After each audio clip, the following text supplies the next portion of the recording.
ಯುದ್ಧಕಾಂಡ ಅಂತ ಹೇಳುವಾಗ ನಮಗೆ ಮಹಾಭಾರತ ನೆನಪಾಗುತ್ತೆ. ಮಹಾಭಾರತನೂ ಅಷ್ಟೇ. ಮಹಾಭಾರತದ ಯುದ್ಧ ಪ್ರಸಿದ್ಧವಾದ್ದು, ರಾಮಾಯಣದ ಯುದ್ಧನೂ ಸುಪ್ರಸಿದ್ಧವಾದ್ದು. ರಾಮಾಯಣದಲ್ಲಿ ರಾಮನೇ ಯುದ್ಧಕ್ಕೆ ಬಂದು ತಾನು ಬಿಲ್ಲು ಬಾಣ ಹಿಡ್ಕೊಂಡು ಅಸ್ತ್ರ ಪ್ರಯೋಗ ಮಾಡಿ ತಾನು ಕಾದಾಡ್ತಾನೆ. ಇದು ರಾಮಾಯಣದ ವೈಶಿಷ್ಟ್ಯ. ಕೃಷ್ಣಾಯನದಲ್ಲಿಯೂ ಕೃಷ್ಣದೇವರೇ ಯುದ್ಧಕ್ಕೆ ಬರ್ತಾರೆ. ಆದರೆ ಮೊದಲೇ ಘೋಷಣೆ ಮಾಡಿಬಿಡ್ತಾರೆ, ನಾನು ಆಯುಧ ಹಿಡಿಯುವುದಿಲ್ಲ ಅಂತ ಘೋಷಣೆ ಮಾಡಿ ಯುದ್ಧಕ್ಕೆ ಬರೋದು ಕೃಷ್ಣಾಯನದ ವೈಭವ. ಆದರೆ ಎರಡರಲ್ಲಿಯೂ ಪಾತ್ರ ದೇವರದೇ ಪಾತ್ರ, ಅವರದೇ ತೀರ್ಮಾನ. ರಾಮಾಯಣದಲ್ಲಿ ರಾಮನ ತೀರ್ಮಾನ, ಮಹಾಭಾರತ ಯುದ್ಧದಲ್ಲಿ ಕೃಷ್ಣನದ್ದೇ ತೀರ್ಮಾನ. ಒಂದು ಕಡೆ ಆಯುಧ ಪಾಣಿಯಾಗಿ ಯುದ್ಧ ಮಾಡಿದ, ಒಂದು ಕಡೆ ನಿರಾಯುಧನಾಗಿ ಯುದ್ಧ ಮಾಡ್ತಾನೆ. ಇಲ್ಲಿ ರಾಮನೇ ನಾಯಕನಾಗಿ ಯುದ್ಧ ಮಾಡ್ತಾನೆ, ಅಲ್ಲಿ ಕೃಷ್ಣ ನಾಯಕನಾಗಿದ್ದರೂ ಕೂಡ ಕೃಷ್ಣ ಎದುರಿಗೆ ಕಳಿಸಿಕೊಡೋದು ಭೀಮಸೇನ ದೇವರು, ಅರ್ಜುನ, ಧರ್ಮರಾಜ, ನಕುಲ, ಸಹದೇವರು. ಈ ಎರಡು ಯುದ್ಧದಲ್ಲಿ ಏನು ವಿಶೇಷ ಅಂತಂದರೆ, ಕೃಷ್ಣನ ಜೊತೆಗೆ ಯುದ್ಧಕ್ಕೆ ಹೋದವರು, ಕೃಷ್ಣನ ಪಕ್ಷದಲ್ಲಿದ್ದವರು ಎಲ್ಲರೂ ವಾಪಸ್ ಬಂದಿದ್ದಾರೆ ಅಂತ ಹೇಳುವ ಹಾಗಿಲ್ಲ. ಕೃಷ್ಣನ ಜೊತೆಗೆ ಯುದ್ಧ ಮಾಡಿದವರು ಜಾಸ್ತಿ ಇದ್ದಾರೆ. ಆದರೆ ರಾಮಾಯಣದ ವೈಭವ ಏನು ಅಂತಂದರೆ, ರಾಮನ ಜೊತೆಗೆ ಯಾರು ಯುದ್ಧಕ್ಕೆ ಹೋಗಿದ್ದಾರೆ ಎಲ್ಲರೂ ವಾಪಸ್ ಬಂದಿದ್ದಾರೆ ಅನ್ನೋದು ರಾಮಾಯಣದ ವೈಶಿಷ್ಟ್ಯ ಅಂತ. ರಾಮನ ಬೆನ್ನ ಹಿಂದೆ ಹೋದವರು ವಾಪಸ್ ಅಷ್ಟೂ ಜನ ಬಂದಿದ್ದಾರೆ. ಇದು ರಾಮಾಯಣ ಯುದ್ಧದಲ್ಲಿ ನಾವು ಗಮನಿಸಬೇಕಾದ ಅಂಶ. ನಮ್ಮಲ್ಲೆಲ್ಲ ತೀರ್ಥಯಾತ್ರೆಗೆ ಅಂತ ಕರ್ಕೊಂಡು ಹೋಗ್ತಾರೆ. ಹೋಗುವಾಗಲೂ ಅಟೆಂಡೆನ್ಸ್ ಇಡುವುದಿಲ್ಲ, ಬರುವಾಗಲೂ ಅಟೆಂಡೆನ್ಸ್ ಇಡುವುದಿಲ್ಲ. ಯಾಕೆಂದರೆ ರಗಳೆ ಅದು. ಯಾಕೆಂದರೆ ಹೋದವರನ್ನೆಲ್ಲ ವಾಪಸ್ ಕರ್ಕೊಂಡು ಬರಲಿಕ್ಕಾಗುತ್ತೆ ಅನ್ನುವ ಧೈರ್ಯ ಇಲ್ಲ. ಬಂದವರು ಬರ್ತಾರೆ, ಇಲ್ಲದಿದ್ದರೆ ಇಲ್ಲ ಅಂತ. ಇದು ಮಹಾಭಾರತದ ಯುದ್ಧ ಅಂದರೆ ನಮ್ಮ ಯಾತ್ರೆ ಇದ್ದಾಗೆ. ಆದರೆ ರಾಮಾಯಣದ ವೈಭವ ಏನು ಅಂದರೆ, ರಾಮದೇವರು ಯುದ್ಧಕ್ಕೆ ಕರ್ಕೊಂಡು ಹೋಗಿದ್ದಾರೆ. ಯಾವ ಮನುಷ್ಯನೂ ಯುದ್ಧಕ್ಕೆ ಹೋಗಲಿಲ್ಲ. ನರ ಹೋಗಲಿಲ್ಲ. ಎಲ್ಲ ವಾನರರು, ಕರಡಿಗಳು, ಇಂಥವರು ಯುದ್ಧಕ್ಕೆ ಹೋಗಿದ್ದಾರೆ. ದೇವರು ಇಂಥವ್ರ ಜೊತೆಗೇ ಯುದ್ಧ ಮಾಡಿಸಿದ್ದು ರಾಮಾಯಣದ ಒಂದು ವೈಶಿಷ್ಟ್ಯ. ಆದರೆ ರಾಮನ ಜೊತೆಗೆ ಎಷ್ಟು ಕಪಿಗಳನ್ನು ಕರ್ಕೊಂಡು ಹೋಗಿದ್ದ, ಎಲ್ಲ ಕಪಿಗಳನ್ನು ಭಗವಂತ ವಾಪಸ್ ಬಿಟ್ಟಿದ್ದ. ನಮ್ಮದೆಲ್ಲ ಇಲೆಕ್ಷನ್ ಇರ್ತದೆ ನೋಡಿ, ಹೋಗುವಾಗೆಲ್ಲ ಕರ್ಕೊಂಡು ಹೋಗ್ತಾರೆ, ಬನ್ನಿ ಬನ್ನಿ ಎಲ್ಲ ಕೊಟ್ಟು ಕರ್ಕೊಂಡು ಹೋಗ್ತಾರೆ. ಆಮೇಲೆ ದೇವರೇ ಗತಿ ವಾಪಸ್ ಬರುವಾಗ. ರಾಮದೇವರದ್ದು ಹಾಗೆ ಕ್ರಮ ಇಲ್ಲ. ಎಷ್ಟು ಜನರನ್ನು ಕರ್ಕೊಂಡು ಹೋಗಿದ್ದಾನೆ ಅಷ್ಟೂ ಜನರನ್ನು ಮನೆ ಮುಟ್ಟಿಸಿದ ಕೀರ್ತಿ ಅದು ರಾಮದೇವರದ್ದು ಅಂತ ರಾಮಾಯಣ ನಮಗೆ ನೆನಪಿಸ್ತದೆ.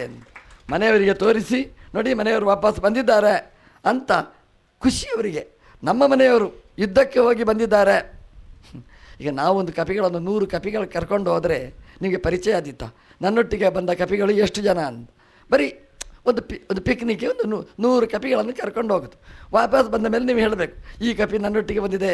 ಈ ಕಪಿಗಳು ಬಿಡಿ, ವಾನರ ಬಿಡಿ, ನರರನ್ನು ಕರ್ಕೊಂಡು ಹೋದರೆ ನಮಗೆ ಪೂರ್ಣ ಲೆಕ್ಕ ಸಿಗುವುದಿಲ್ಲ.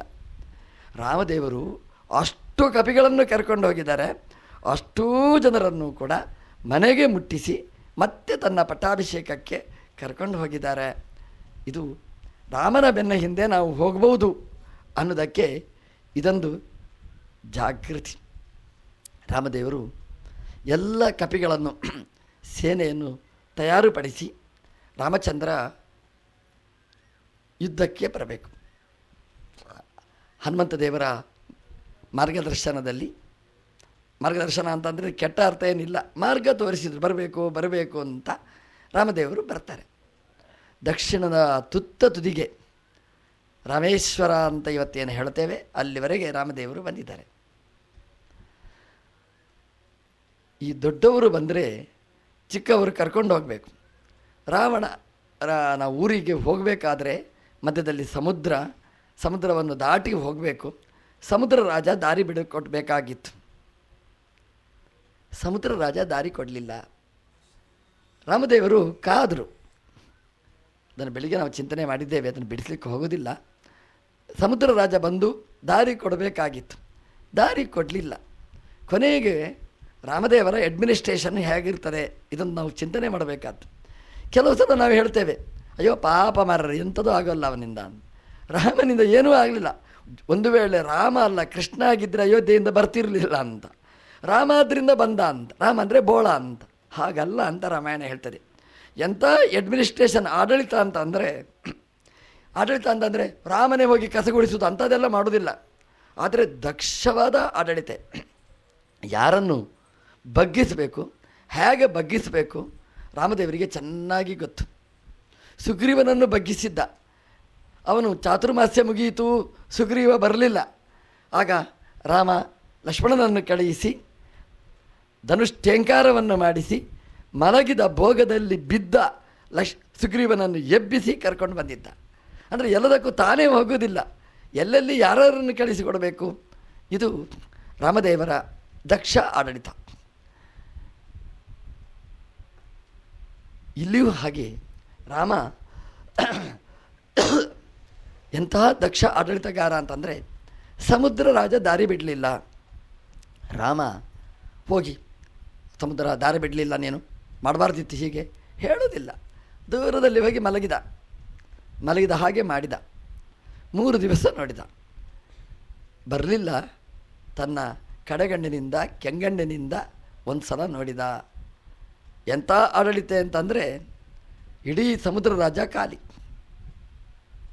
ಇದಕ್ಕೆ ದೇವರು ಅಂತ ಹೇಳೋದು, ಇದಕ್ಕೆ ರಾಜ ಅಂತ ಹೇಳೋದು. ಯಾರ ಅನುಗ್ರಹ ಸಿಕ್ಕಿದರೆ ಸಮೃದ್ಧಿ ಆಗಬೇಕು, ಯಾರು ಮುನಿದರೆ ಸರ್ವಸ್ವ ಹೋಗಬೇಕು, ಅವನ ಮಾತು ನಡೀತದೆ. ಅವನು ದಕ್ಷ ಆಡಳಿತಗಾರ ಅಂತ. ಸುಮ್ಮನೆ ಅವನು ಮುನಿದರೂ ಏನಾಗೋದಿಲ್ಲ, ಒಲಿದರೂ ಏನಾಗೋದಿಲ್ಲ ಅಂತಾದರೆ ಅಂಥ ಆಡಳಿತವನ್ನು ಯಾರು ಕೇಳ್ತಾರೆ? ರಾಮನ ಆಡಳಿತ ಇಷ್ಟು ಪ್ರಸಿದ್ಧ. ಅವನು ಮುನಿದ ಸಮುದ್ರನಿಗೆ ನೀರು ಖಾಲಿ. ಸಮುದ್ರನ ಸಂಪತ್ತು ಅಂದರೆ ನೀರು, ನೀರೇ ಇಲ್ಲ, ಜಲಚರ ಜಂತುಗಳಿಲ್ಲ, ಯಾವುದೂ ಇಲ್ಲ. ರಾಮ ಒಲಿದ, ಅಷ್ಟೇ ನೀರು ತುಂಬಿಸಿದ. ಇದು ರಾಮನ ಆಡಳಿತಕ್ಕೊಂದು ಉದಾಹರಣೆ. ಇನ್ನೊಂದು ಘಟನೆ ರಾಮಾಯಣ ಉಲ್ಲೇಖ ಮಾಡುತ್ತೆ. ವಿಭೀಷಣ ರಾಮದೇವರ ಹತ್ರ ಬರ್ತಾನೆ. ವಿಭೀಷಣ ರಾಮನ ಹತ್ರ ಬಂದರೆ ರಾಮ ಅಸೆಂಬ್ಲಿ ಕರೀತಾನೆ. ಎಲ್ಲ ಕರೀತಾನೆ. ಎಲ್ಲ ಕರೆದರೆ ಎಲ್ಲ ಸೇರಿರ್ತಾರೆ, ಎಲ್ಲ ಕವಿಗಳು ಸೇರಿರ್ತಾರೆ. ರಾಮ ಕೇಳ್ತಾನೆ ಸುಮ್ಮನೆ, ವಿಭೀಷಣ ಬಂದಿದ್ದಾನೆ, ನಾವೇನು ಮಾಡೋಣ, ಸ್ವೀಕಾರ ಮಾಡೋಣವ ಅಂತ ರಾಮದೇವರು ಕೇಳ್ತಾನೆ. ವಿಭೀಷಣ ಸಾಷ್ಟಾಂಗ ಪ್ರಣಾಮ ಮಾಡಿ ನಾನು ರಾಮನ ಪಕ್ಷಕ್ಕೆ ಸೇರ್ತೇನೆ ಅಂತ ಬಂದ. ಎಲ್ಲ ಕಪಿಗಳ ಹತ್ರ, ಕರಡಿ ಹತ್ರ, ಜಾಂಬವನ ಹತ್ರ ಎಲ್ಲ ಕೇಳ್ತಾನೆ ರಾಮ. ಎಲ್ಲರೂ ಹೇಳಿದ್ದೇನು ಅಂತಂದರೆ ವಿಭೀಷಣನನ್ನು ಸ್ವೀಕಾರ ಮಾಡಬಾರ್ದು. ಪಕ್ಷಾಂತರ ಕಾನೂನು ಇರಲಿಲ್ಲ ಆವಾಗ. ಆದರೂ ಅಲ್ಲಿಯ ಜನ ಕಪಿಗಳು ಒಪ್ಪಲಿಲ್ಲ ಅಂತೆ. ಅವ್ರದ್ದು ಎಲ್ಲರದ್ದು ಸಾಮಾನ್ಯ ಒಂದು ತರ್ಕ ಏನು ಅಂತಂದರೆ, ಶತ್ರು ಸದನಾದ ಉಪಯಾತ ಏಷಃ, ಇದು ರಾವಣನ ಕಡೆಯಿಂದ ಬಂದವ. ಸಾಮಾನ್ಯ ತರ್ಕ, ಎಂಥವರು ಹೇಳಬಹುದಾದ ತರ್ಕ.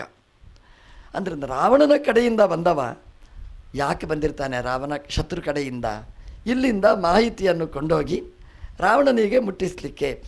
ಸಾಮಾನ್ಯವಾಗಿ ಈ ಗಡಿ ಪ್ರದೇಶದಲ್ಲಿ ಇಂಥದ್ದು ನಡೀತದೆ. ಕಾರ್ಗಿಲ್ ಇಂಥ ಜಾಗದಲ್ಲಿ ನಾವು ನೋಡ್ತೇವೆ, ಪತ್ರಿಕೆ ಓದಿದರೆ ದಿನನಿತ್ಯ ಈ ಸುದ್ದಿ. ಚೀನಾದವರು ಹಾರಿಕೊಂಡು ಬಂದರು, ಈ ಎಲ್ಲ ಮುಸ್ಲಿಂ ದೇಶದವರು ಮೇಲಕ್ಕೆ ಬಂದರು, ಇದೆಲ್ಲ ನಿತ್ಯ ಓದುವಂಥದ್ದು. ಹಾಗಾಗಿ ಅವರು ಇಲ್ಲಿಂದ ಬಂದು ಮಾಹಿತಿಯನ್ನು ಹಿಡ್ಕೊಂಡು ಹೋಗಿ ನಮ್ಮ ಮೇಲೆ ಅಕ್ರಮವಾಗಿ ದಾಳಿ ಮಾಡುವಂಥದ್ದು. ವಿಭೀಷಣನ ಬಗ್ಗೆ ಎಲ್ಲ ರಾಮನ ಪಕ್ಷದ ಕವಿಗಳಿಗಿರ್ತಕ್ಕಂತಹ ಒಂದೇ ಒಂದು ಶಂಕೆ ಅಂತಂದರೆ, ರಾವಣನಿಗೆ ಹೋಗಿ ನಮ್ಮ ಸುದ್ದಿಯನ್ನು ಮುಟ್ಟಿಸ್ತಾನೆ, ಹಾಗಾಗಿ ಸ್ವೀಕಾರ ಮಾಡಲಿಕ್ಕೆ ಅನರ್ಹ ಅಂತ ಎಲ್ಲ ಕಪಿಗಳು ಒಂದು ಪಕ್ಷ. ರಾಮದೇವರು ತೀರ್ಮಾನ ಕೊಡಲಿಲ್ಲ. ಹನುಮನ ಮುಖ ನೋಡ್ತಾರೆ. ಹನುಮಂತ ದೇವರು ಬಾಯಿ ಹಾಕುವವರಲ್ಲ, ಕೇಳಿದರೆ ಉತ್ತರ ಕೊಡದೇ ಇರುವುದಿಲ್ಲ. ದಾಕ್ಷಿಣ್ಯ ಸ್ವಭಾವ ಅಂತೇನು ಅಲ್ಲ. ಇಷ್ಟು ಜನರಿಗೆ ವಿರುದ್ಧವಾಗಿ ನಾನು ಹೇಗೆ ಹೇಳಲಿ ಅಂತ ಹಾಗಿಲ್ಲ ಅವ್ರದ್ದು. ಹನುಮಂತ ದೇವರು ಹೇಳ್ತಾರೆ, ಸ್ವಾಮಿ ರಾಮಚಂದ್ರ, ವಿಭೀಷಣನನ್ನು ಸ್ವೀಕಾರ ಮಾಡಬೇಕಾದ್ದು ಅಂತ. ಯಾಕೆ ಅಂತಂದರೆ ರಾವಣನ ಪಕ್ಷ ಬಿಟ್ಟು ಬಂದವ, ರಾವಣನ ಪಕ್ಷದಲ್ಲಿ ಇದ್ದುಕೊಂಡು ಇಲ್ಲಿಂದ ಮಾಹಿತಿ ಸಂಗತಿ ಸ್ವೀಕಾರ ಮಾಡಲಿಕ್ಕೆ ಬಂದವ ಅಲ್ಲ. ಸಭೆಯಲ್ಲಿ ರಾವಣನಿಗೆ ಬೈದು ಆಕ್ಷೇಪ ಮಾಡಿ ಬಂದವ. ಸೀತೆಯನ್ನು ಬಿಟ್ಟು ಕೊಡು ರಾಮನಿಗೆ ಅಂತ ಹೇಳಿದ್ದಕ್ಕೆ ಅಣ್ಣನಿಂದ ತಿರಸ್ಕೃತನಾಗಿ ಇಲ್ಲಿಗೆ ಬಂದವ. ರಾಮಚಂದ್ರ ವಿಭೀಷಣನ ಬಗ್ಗೆ ನನಗೆ ಗೊತ್ತು ಅಂತ ಹೇಳ್ತಾನೆ. ಇವರೆಲ್ಲ ಹೋದವರಲ್ಲ ಲಂಕೆಗೆ ಹೋದವ ಹನುಮ. ಹಾಗಾಗಿ ವಿಭೀಷಣ ಅಂದರೆ ಏನು ಅಂತ ಚೆನ್ನಾಗಿ ಗೊತ್ತು. ಎಷ್ಟು ಒಳ್ಳೆಯವ ವಿಭೀಷಣ. ಹನುಮ ತನ್ನ ಅನುಭವವನ್ನು ಮನವರಿಕೆ ಮಾಡಿಕೊಂಡ, ನೆನಪಿಸಿಕೊಂಡ. ರಾವಣ ಕೊಲ್ಲಬೇಕು ಅಂತ ತೀರ್ಮಾನ ಮಾಡ್ತಾನೆ. ಹನುಮಂತ ದೇವರು ರಾವಣನಿಗೆ ಬುದ್ಧಿವಾದ ಹೇಳ್ತಾರೆ. ನ ರಾಮಬಾಣಧಾರಣೆ ಕ್ಷಮಾಹ ಸುರೇಶ್ವರಾಹ ಅಪಿ ವಿರಿಂಚಿ ಶರ್ವಪೂರ್ವಕಾಹ ಕಿಮುತ್ತಮಲ್ಪಸಾರಕಃ ಅಂತ. ಹೀಗೆ ರಾವಣನಿಗೆ ಎದುರಿಗೆ ಮುಖಕ್ಕೆ ಉಗುಳ್ತಾರೆ. ಕಿಮುತ್ತಮ ಅಲ್ಪಸಾರಕಃ ಅಂತ, ರಾಮನ ಮುಂದೆ ನೀನು ಯಾರು ಅಂತ ಆಕ್ಷೇಪ ಮಾಡ್ತಾರೆ. ಇಂಥ ಧೈರ್ಯ ಹನುಮಂತ ದೇವರದ್ದು. ಆವಾಗ ರಾವಣ ಸಿಟ್ಟಿನಿಂದ ಕೊಲ್ಲಬೇಕು ಅಂತ ಆಯುಧವನ್ನೇ ಎತ್ತಾನೆ. ಆವಾಗ ತಡೆದವ ವಿಭೀಷಣ. ಅಲ್ಲ, ತಡೆಯಿದ್ರೆ ಏನು ಆಗ್ತಿರಲಿಲ್ಲ, ಆದರೆ ತಡೆದು ಪುಣ್ಯವನ್ನು ಸಂಪಾದನೆ ಮಾಡಿದ ವಿಭೀಷಣ. ಅವನು ಹೇಳ್ತಾನೆ, ವಿಭೀಷಣ ಅಣ್ಣನ ಹತ್ರ, ರಾವಣನ ಹತ್ರ ಹೇಳ್ತಾನೆ. ಏನು ಹೇಳ್ತಾನೆ ಅಂತಂದರೆ, ಇವ ಒಬ್ಬ ಕಪಿ, ಇವೊಬ್ಬ ಸೇನೆ, ಒಂದು ರಾಯಭಾರಿಯಾಗಿ ಬಂದವ ಅಷ್ಟೇ, ದೂತನಾಗಿ ಬಂದವ, ಹೊರತು ಸ್ವತಂತ್ರನಾಗಿ ಬಂದವ ಅಲ್ಲ. ಇವ ರಾಮ ಅಲ್ಲ, ರಾಮನ ಪ್ರತಿನಿಧಿಯೂ ಅಲ್ಲ, ಒಂದು ರಾಯಭಾರಿಯಾಗಿ ದೂತನಾಗಿ ಬಂದವ ಅಷ್ಟೆ. ದೂತರನ್ನು ಕೊಲ್ಲುವುದು ಅಪರಾಧ, ನಿಷೇಧ. ಅಂಬ್ಯಾಸಿಡರನ್ನು ಕೊಲ್ಲಬಾರದು ಅಂತ ವಿಭೀಷಣ ರಾವಣನಿಗೆ ಕೊಟ್ಟ ಸಂದೇಶ. ನೋಡಿ, ರಾಮಾಯಣ ನಡೆದೋ ಬಿಟ್ಟಿತೋ ಇದರ ಬಗ್ಗೆ ಗೊಂದಲ ಇದೆ. ಆದರೆ ರಾಮಾಯಣದ ಕೆಲವು ಮಾತುಗಳು ಸಾರ್ವಕಾಲಿಕ. ವಿಭೀಷಣ ಹೇಳಿದ ಮಾತು ಸಾರ್ವಕಾಲಿಕ. ಅಂಬ್ಯಾಸಿಡರನ್ನು ಕೊಲ್ಲಬಾರದು ಅಂತ ವಿಭೀಷಣ ಹೇಳಿದ. ಇವತ್ತು ನೀವು ಯಾವ ದೇಶಕ್ಕೆ ಹೋಗಿ ಪ್ರಪಂಚದಲ್ಲಿ ಸುತ್ತಾಡಿ ಅಂಬ್ಯಾಸಿಡರನ್ನು ಕೊಲ್ಲಬಾರದು ಅನ್ನುವ ನ್ಯಾಯ ಇವತ್ತು ಎಲ್ಲ ಸರ್ಕಾರಗಳು ಮಾಡ್ತೇವೆ ಅಂತಂದರೆ ರಾಮಾಯಣ ಅದು ಸರ್ವಮಾನ್ಯ ಅನ್ನೋದು ನಾವು ಮನನೆ ಮಾಡಬೇಕಾದ್ದು. ರಾವಣ ದುಷ್ಟನಾದರೂ ಕೂಡ ವಿಭೀಷಣನ ಈ ಮಾತನ್ನು ಒಪ್ಪಬೇಕಾಯಿತು. ವಿಭೀಷಣ ಮುಂದುವರಿಸಿ ಹೇಳ್ತಾನೆ, ಹಾಗೆ ಒಳಗಿದ್ದ ನಿನ್ನ ಹಿಂಸೆಯನ್ನು, ದ್ವೇಷವನ್ನು ತೀರಿಸಿಕೊಳ್ಬೇಕು ಅಂತಾದರೆ ಅಂಗವೈಕಲ್ಯವನ್ನು ಮಾಡು. ಇದು ಒಂದು ಹಿಂಸೆಗೆ ಸಮಾನ ಅಂತ. ನಮಗೆ ಯಾವುದು ಇಷ್ಟ ಅದಕ್ಕೆ ಏನಾದರೂ ನೀವು ಅನ್ಯಾಯ ಮಾಡಿದರೆ ಅದು ಸಾಯುವುದಕ್ಕಿಂತ ಜಾಸ್ತಿ. ನಾವು ಪೂಜೆ ಮಾಡುವ ದೇವರು, ನಾವು ಇಷ್ಟಪಡುವ ಗುರುಗಳು, ನಮ್ಮ ಪ್ರೀತಿಪಾತ್ರರಾದ ಅಪ್ಪ ಅಮ್ಮ, ಅವರಿಗೆ ಯಾರಾದರೂ ಬೈದರೆ ಸತ್ತಕ್ಕಿಂತಕ್ಕೆ ನಮಗೆ ಜಾಸ್ತಿ ಹಿಂಸೆ ಆಗುತ್ತೆ. ಇದನ್ನು ವಿಭೀಷಣ ಹೇಳ್ತಾನೆ, ಈ ಕವಿಗೆ ಅಂಗವೈಕಲ್ಯವನ್ನು ಉಂಟು ಮಾಡಿಕೊಡು. ಆವಾಗ ರಾವಣನಿಗೆ ಕಂಡದ್ದು ಒಂದೇ, ಅವನ ಬಾಲ ಮಾತ್ರ. ಯಾಕೆಂದರೆ ಅವನಿಗಿಲ್ಲ 20 ತೋಳಿದೆ, 40 ಕಣ್ಣುಗಳಿವೆ, 20 ಕಣ್ಣುಗಳಿವೆ, ಇದೆಲ್ಲ ಇದೆ. ಆದರೆ ಬಾಲ ಒಂದು ಇಲ್ಲ ಅವನಿಗೆ. ಹಾಗಾಗಿ ಅದರ ಮೇಲೆ ದೃಷ್ಟಿ, ನನಗಿಲ್ಲದದ್ದು ಈ ಕೋತಿಗೆ ಯಾಕೆ ಅಂತ ಅದನ್ನು ಸುಡಬೇಕು ಅಂತ ತೀರ್ಮಾನ ಮಾಡಿತ್ತು. ಅಂದರೆ ವಿಭೀಷಣ ಹೇಳಿದ್ದು ಕೊಲ್ಲಬಾರದು ದೂತರನ್ನು, ಅವರಿಗೆ ನಾವು ಮರಣಕ್ಕೆ ಪ್ರತಿನಿಧಿಯಾದ ಅಂಗವೈಕಲ್ಯವನ್ನು ಮಾಡಬೇಕಾದ್ದು ಅಂತ ತೋರಿಸಿಕೊಟ್ಟವ ವಿಭೀಷಣ. ಇದು ಹನುಮಂತದೇವರಿಗೆ ತುಂಬ ಇಷ್ಟ ಆಗಿತ್ತು. ಅಂದರೆ ರಾಕ್ಷಸನ ಮಧ್ಯದಲ್ಲಿದ್ದು ಬುದ್ಧಿವಾದ ಹೇಳೋದು ಕಷ್ಟ. ನೀವು ನೋಡಿ, ಯಾವುದೇ ಒಂದು ಸರ್ಕಾರದಲ್ಲಿ ನೀವು ಇರ್ತೀರಿ ಅಂತಿಟ್ಕೊಳ್ಳಿ, ನಿಮಗೆ ಇಷ್ಟ ಆಗಿರೋದಿಲ್ಲ, ಆ ಸರ್ಕಾರ ಕಾನೂನು ತರ್ತದೆ, ಮೌಢ್ಯ ನಿಷೇಧ ಅಂತ ಕಾನೂನು ತರುತ್ತೆ. ನೀವು ದೇವಸ್ಥಾನಕ್ಕೆ ಹೋಗಿ ಕೈ ಮುಗಿಯುವವರ ಓಟ್ನಲ್ಲಿ ನೀವು ಬಂದದ್ದು, ಶಾಸಕರಾಗಿ ಬಂದವರು. ಆದರೆ ಮೌಢ್ಯ ನಿಷೇಧ ಕಾನೂನು ತರಬೇಕು ಅಂತ ಒಬ್ಬ ಸರ್ಕಾರದ ಒಬ್ಬ ಅಧಿಕೃತನಾದ ವ್ಯಕ್ತಿ ಒಬ್ಬ ಹೇಳ್ತಾನೆ ಅಂತ ಇಟ್ಕೊಳ್ಳಿ. ಆವಾಗ ನಾವು ಧರ್ಮಿಷ್ಠರು, ನಾವು ಮೌಢ್ಯ ನಿಷೇಧಕ್ಕೆ ವಿರೋಧಿಗಳು, ನಮ್ಮ ಓಟ್ನಲ್ಲಿ ಅವನು ಅಧಿಕಾರ ವಹಿಸಿಕೊಂಡರೂ ಕೂಡ ಅವನಿಗೆ ಬುದ್ಧಿ ಹೇಳಲಿಕ್ಕಾಗುವುದಿಲ್ಲ ಅಂತಾದರೆ ವಿಭೀಷಣ ಎಷ್ಟು ಗ್ರೇಟ್ ಅಂತ ನಾವು ತೀರ್ಮಾನ ಮಾಡಬೇಕಾದ್ದು. ಯಾಕೆಂದರೆ ವಿರೋಧಿ ಪಕ್ಷದವರೇ ಇರುವುದು ರಾಕ್ಷಸರೆಲ್ಲ, ಆ ಪಕ್ಷದಲ್ಲಿ ಹೇಳಿದ. ಯಾಕೆಂದರೆ ವಿಭೀಷಣನ ಮಾತು ಕೇಳುವವರು ಯಾರೂ ಇಲ್ಲ, ಆದರೆ ಕೇಳುವ ಹಾಗೆ ಮನವರಿಕೆ ಆಗುವ ಹಾಗೆ ಮಾಡಿದ ಅಂತಂದರೆ ಇದು ವಿಭೀಷಣನ ಸತ್ಯನಿಷ್ಠುರತೆಗೆ ಇದೊಂದು ಒಳ್ಳೆಯ ಉದಾಹರಣೆ. ಇದು ಹನುಮನಿಗೆ ತುಂಬ ಇಷ್ಟ ಆಯಿತು. ಇದು ಆಸುರಿ ಸಂಪತ್ತಲ್ಲ, ಇದು ದೈವಿ ಸಂಪತ್ತಿದು. ಯಾಕೆಂದರೆ ಒಳ್ಳೆಯವರನ್ನು ಗೌರವಿಸಬೇಕು ಅನ್ನುವ ಮನೋಭಾವ ವಿಭೀಷಣನದ್ದು. ಹಿಂಸೆ ಅನ್ನೋದು ರಾಕ್ಷಸರ ಆಸುರಿ ಸ್ವಭಾವ, ಹಿಂಸೆ ಮಾಡಬಾರದು ಅನ್ನೋದು ದೈವಿ ಸ್ವಭಾವ. ಹಾಗಾಗಿ ಹನುಮ ಅವತ್ತೇ ತೀರ್ಮಾನ ಮಾಡಿದ್ದ, ಈ ವಿಭೀಷಣ ಒಳ್ಳೆಯವ, ಸಾತ್ವಿಕ ಅಂತ.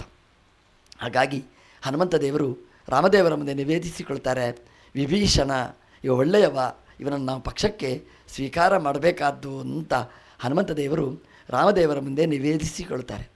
ಅಷ್ಟು ಕಪಿಗಳು ಹೇಳಿದರು ಸ್ವೀಕಾರ ಮಾಡಬಾರದು ವಿಭೀಷಣನನ್ನು ಅಂತ.